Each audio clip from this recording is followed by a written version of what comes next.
Hi అండి. నమస్తే. Welcome to my channel Sri Paru vlogs and kitchen.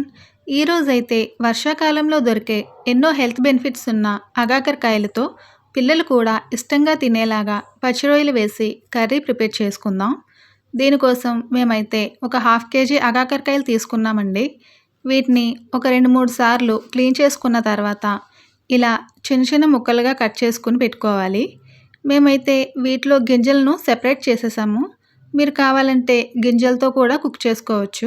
Gravy కోసం ఒక 3 పచ్చిమిర్చి, ఒక 3 ఉల్లిపాయలను కట్ చేసి పెట్టుకోండి.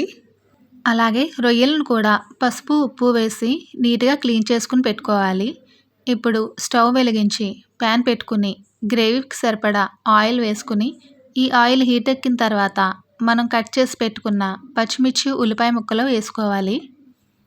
వీటిని ఆయిల్లో 1 నిమిషం పాటు ఫ్రై చేసుకున్న తర్వాత ఒక హాఫ్ స్పూన్ పసుపు, 1 స్పూను సాల్ట్ వేసుకుని దగ్గరుండి మీడియం ఫ్లేమ్లోనే ఒక 5 నిమిషాల వరకు కలుపుతూ ఉండాలి.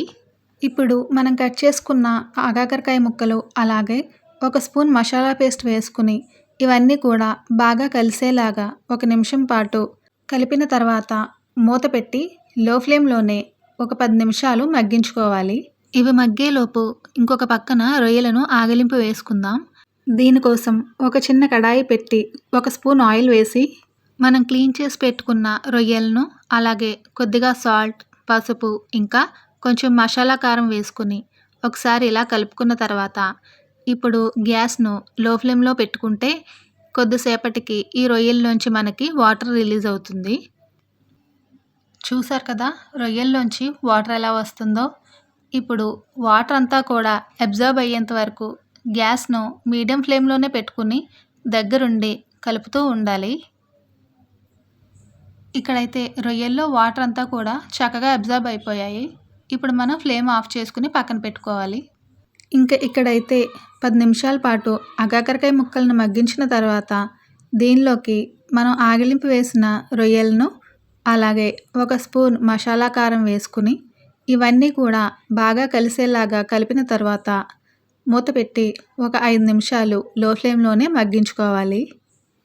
5 నిమిషాల తర్వాత మూత తీసి 1½ గ్లాస్ వాటర్ వేసుకుని అగాకరకాయ ముక్కలన్నీ కూడా వాటర్తో చక్కగా మిక్స్ అయ్యేలాగా కలిపిన తర్వాత మూత పెట్టి ఈ వాటర్ మరుగు పట్టేంత వరకు గ్యాస్ను హై ఫ్లేమ్లోనే అడ్జస్ట్ చేసుకోవాలి. ఇప్పుడు మనం వేసిన వాటర్ మరుగు పట్టాయి కదా, ఈ టైంలో మీ టేస్ట్కి తగ్గట్టుగా సాల్ట్ సరిపోయిందో లేదో చూసుకుని ఒకసారి కలుపుకున్న తర్వాత ఫ్లేవర్ కోసం మేమైతే కరివేపాకు వేసుకుంటున్నాము. మీరు కావాలంటే కొత్తిమీర అయినా యాడ్ చేసుకోవచ్చు. ఇప్పుడు మూత పెట్టి ఒక 10 నిమిషాలు మీడియం ఫ్లేమ్లోనే ఉడికిన తర్వాత చూసారు కదండి, మనకి ఈ కర్రీ దగ్గర పడింది. ఇప్పుడు వీడియోలో చూపిస్తున్నట్లుగా ఇలా కలుపుకుని మరలా మూత పెట్టి ఇంకొక 10 నిమిషాలు లో టు మీడియం ఫ్లేమ్లో ఉడికిస్తే ఈ కర్రీ మనకు రెడీ అయిపోతుందండి. చూసారు కదా, ఎంతో గుమగుమలాడే అగాకరకాయ పచ్చి రొయ్యల కర్రీ రెడీ అయిపోయింది. ఇప్పుడు ఈ కన్సిస్టెన్సీలోనే ఫ్లేమ్ ఆఫ్ చేసుకుంటే సరిపోతుందండి. ఈ రెసిపీ మీకు నచ్చినట్లయితే మా వీడియోకి ఒక లైక్ ఇచ్చి మా ఛానల్ను సబ్స్క్రైబ్ చేసుకోండి. Thank you.